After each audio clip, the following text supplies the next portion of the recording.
My parents texted me, "Don't come to our 40th Anniversary Gala, only real society people are invited." Little did they know, the historic mansion they chose for the big night was standing tall because of me. Hey y'all, it's Harper Voss here. And if you're into those stories where the family tea gets spilled slow, then hits hard with that sweet taste of justice, stick around. This one's got layers, betrayal that cuts deep, and a turnaround that'll make you cheer quietly from your couch.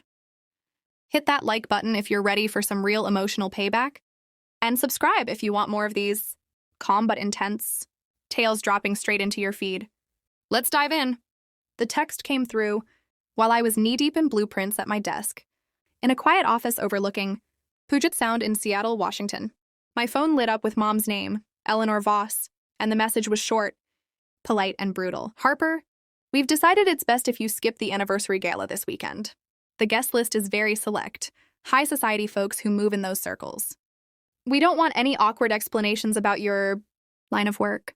Love you, stay home and relax." My fingers froze over the keyboard.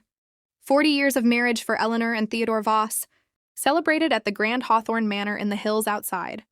Seattle, a place dripping with old Pacific Northwest charm, cedar beams, stained glass, and a history that went back to the lumber barons. I'd poured 3 years of my life into saving that manor from the wrecking ball. But to them, I was still the daughter who plays with dusty old houses, instead of doing something respectable like my sister Marlo. Marlo Voss, perfect hair, perfect smile, perfect everything, was the golden child. She worked in high-end event planning, rubbing elbows with tech billionaires and celebrity chefs. Mom and Dad bragged about her at every dinner, every holiday card, every country club mixer. Me? I got the side eye and the size. "Harper's always been different," Mom would say with that tight smile. Like my passion for historic preservation was some phase I never grew out of. It started small, back in our Bellevue suburb home with the manicured lawn and the view of the Cascades. I'd come home from school with sketches of old barns or photos of crumbling Victorians, and Dad would chuckle, "That's cute, kiddo, but real money's in software or finance." Mom would add, "We just want you to be happy and successful." Successful meant Marlo's path, networking, appearances, climbing ladders lined with gold. By college, the favoritism was blatant. They paid for Marlo's study abroad in Paris, her fancy internships. My scholarships for the University of Washington architecture program? Good for you, pulling yourself up. When I graduated and joined a small firm specializing in heritage restoration, they called it niche at best, odd at worst. Family photos? I was cropped out of half of them, literally. Mom's Instagram grid was all Marlo in designer gowns. Me, if I appeared at all, was blurred in the background like an afterthought. The exclusions piled up. Thanksgiving, where they forgot to set a place for me until I showed up. Birthdays where gifts for Marlo were wrapped in silk ribbon, mine in plain paper. And the introductions, oh, those stung worst. At parties, Mom would say, "This is our younger daughter, Harper. She does something with old buildings, I think." Guests would nod politely, then turn back to Marlo, who was in events, the one who planned the mayor's gala. I swallowed it for years, telling myself blood was thicker, that one day they'd see my value. I restored carriage houses, saved pioneer cabins from demolition, even earned quiet awards from preservation societies. But home was always the place where I felt smallest. Then came the gala text. Not an invite with a polite "we'd love for you to join if you can," a directive to stay away. Marlo followed up with a call, voice syrupy. "Sis, it's not personal. Mom and Dad just want everything flawless. You get it, right? Your whole dusty vibe might throw off the aesthetic." She laughed like it was a joke we were both in on. I hung up without a word, chest tight, tears hot behind my eyes. I sat in my modest Fremont apartment that night, rain tapping the windows like it was crying with me. The unfairness wasn't new, but this time it felt final. They were celebrating 40 years in a house. I'd literally rebuilt beam by beam, hand-sourcing reclaimed cedar, fighting zoning boards, staying up nights matching original plaster formulas. And they didn't even want me in the room. The humiliation burned slow and deep. But under it, something shifted. A quiet resolve. I wasn't going to beg anymore. I opened my email instead. There was a notification from the National Trust for Historic Preservation. Subject: official announcement pending. Little did my family know, the truth was about to walk through those grand doors they thought belonged only to elites. The days after the text blurred into a haze of quiet rage and forced normalcy. I went to work like always, measuring joists, consulting with masons, losing myself in the rhythm of preservation. But every coffee break, every commute across the 5 on 20 bridge, my mind replayed Mom's words. We don't want any awkward explanations. I tried talking to Dad once, a quick call during lunch. Dad, about the gala, why the hard no? His voice was clipped, impatient. Harper, come on. You know how these things are. People ask questions. What are we supposed to say? Our daughter's the one who fixes up rundown places for a living. It doesn't fit the narrative. Like my life was a story they were editing. Marlo texted next. Photos of her dress fittings. Floral arrangements for the manor. Wish you could see it, but you'll love the pics. No apology, no invite. Just more proof I was on the outside looking in. The breaking point hit the night before the gala. I was alone in my apartment. Takeout cooling untouched. When Aunt Lydia called, Dad's sister. The one family member who'd always been kind. Honey, your mom told the whole book club you're struggling again. Said you couldn't handle big events. That it's better you stay home for your health. Is that true? My stomach dropped. Struggling? Health? Lies layered on lies to justify erasing me. No, Aunt Lydia, that's not true. My voice cracked. She sighed. I figured. They've been saying versions of that for years. I'm sorry, kid. Hanging up, I felt the dam break. Tears came hard, ugly sobs into a pillow. Years of being dismissed, belittled, lied about, it crashed over me. I wasn't just excluded. I was rewritten as the problem child so they could feel superior. But rock bottom has a strange clarity. Wiping my face, I pulled up the Hawthorne Manor's files on my laptop. Photos of the before, sagging roof, rotted sills, wallpaper peeling like old skin. Then after, restored glory. Every detail faithful to 1890s craftsmanship. I'd led that project anonymously through my firm, no spotlight, just the work. The National Trust had selected it for their annual honors list. The announcement was scheduled tomorrow night. During the gala, I stared at the screen, heart pounding. The irony was almost poetic. They were throwing their elite party in the very building I'd saved, using my work to impress their friends, while telling me I didn't belong. That night, I made a decision. I wasn't crashing for drama. I was going because Hawthorne Manor mattered to me, even if I didn't matter to them. And if truth had to come out, let it come. The gala night arrived with Seattle's classic drizzle turning to mist. I stayed home at first, pacing, debating. Then the notifications started.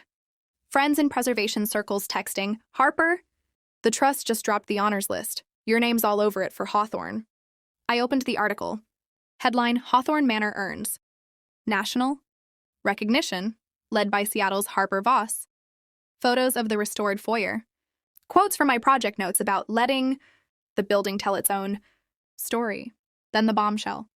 I was being awarded the Trust's Preservation Excellence Medal, with a live shout-out planned at major events that evening, including any gathering, at the manor itself. My phone buzzed nonstop. Colleagues, old professors, even a reporter asking for comment. I felt dizzy. This wasn't small potatoes.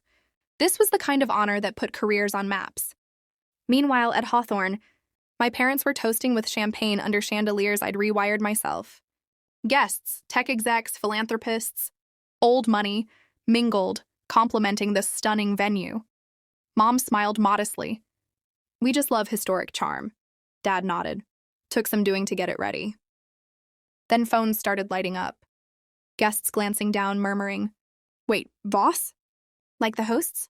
One woman showed her screen to another. It says Harper Voss led the restoration. Is that their daughter? Confusion rippled. Marlo, in her glittering gown, laughed nervously. Must be a coincidence.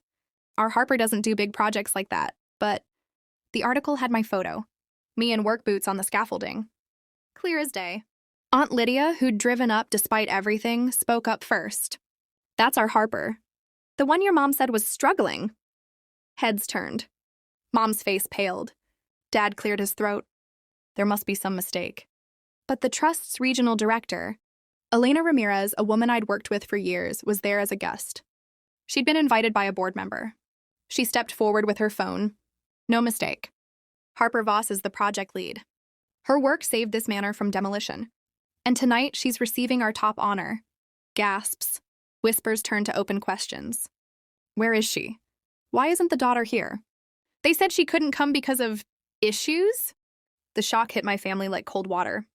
Their carefully curated night was unraveling, thread by thread, because the truth had its own timeline. Back in my apartment, I read the live updates from colleagues at the event. My heart raced. This was the twist I'd never planned, but karma doesn't ask permission. Karma didn't need me to scream or scheme. It just needed time and evidence. I didn't rush over immediately. I let the night breathe. Guests kept digging. Architectural Digest had picked up the story, featuring my interview. I restore places so their stories survive. Family approval isn't required for that. At the manor, Elena shared the medal citation aloud. Applause started hesitant, then grew. People approached my parents. "Your daughter's brilliant. Why isn't she here?" Mom stammered about scheduling. Conflicts, Dad muttered about. Misunderstandings. Marlo tried deflecting. Harper's always been private, but a guest who'd known me from a conference called it out. Private? She's the reason we're standing in this beautiful space. The lies my family had spread about my instability, my odd job, crumbled under public scrutiny. Aunt Lydia pulled Mom aside. "You told me she was unstable." That was cruel. Mom's book club friends, who'd heard the same, exchanged looks. Social capital drained away like water through cracked plaster. I finally drove up as the party wound down. I parked, walked the path I'd helped re-gravel, touched the restored oak doors I'd hand-planned. Inside, heads turned. Silence fell. I spoke calmly. "I'm not here to make a scene. I'm here because this house matters. And tonight, apparently, so do I." The foyer lights caught the tears in Mom's eyes. First time. I'd seen her look vulnerable. Dad stood rigid. Marlo clutched her glass like a shield. Guests parted as I walked in. Elena smiled, handed me a printed citation. "Harper, on behalf of the trust, congratulations. And thank you for saving Hawthorne." Applause again, genuine this time. I looked at my family. "You told me I didn't belong here. But this place exists because I fought for it. Every beam, every pane of glass, I chose to care when no one else would." Mom whispered. "We didn't know." "You didn't ask," I said softly. "You decided who I was and kept me out. That's on you." Dad stepped forward. "Harper, we're proud." "Are you?" I cut in, voice steady. "Or are you embarrassed the truth came out without your permission?" Marlo started crying. "I didn't mean. I just wanted." "You wanted the spotlight," I finished. "I get it. But I'm done dimming myself for you," Elena announced then. A follow-up grant, $750,000 for my next project, restoring a historic lighthouse on the Olympic Peninsula. More applause. I turned to leave. Mom reached out. "Please stay." I paused, maybe one day. When seeing me doesn't feel like a problem. I walked out under the stars, rain stopped, air clean. Victory wasn't loud. It was quiet, solid, like good foundations. Weeks later, things shifted. Dad texted photos of the Manor article. "Impressive work, kid." Mom sent flowers, no note. But it was something. Marlo's marriage hit rough patches. Her husband questioned the family stories. She'd fed him. Me, I thrived. New contracts, speaking gigs, peace in my own skin. Looking back, the suffering taught me, worth isn't borrowed from family. It's built, one careful layer at a time. If this hit home, if you've ever felt erased but kept building anyway, drop a comment. Share your story. And subscribe for more where betrayal meets truth. And karma arrives right on schedule. Thanks for listening, y'all. Talk soon.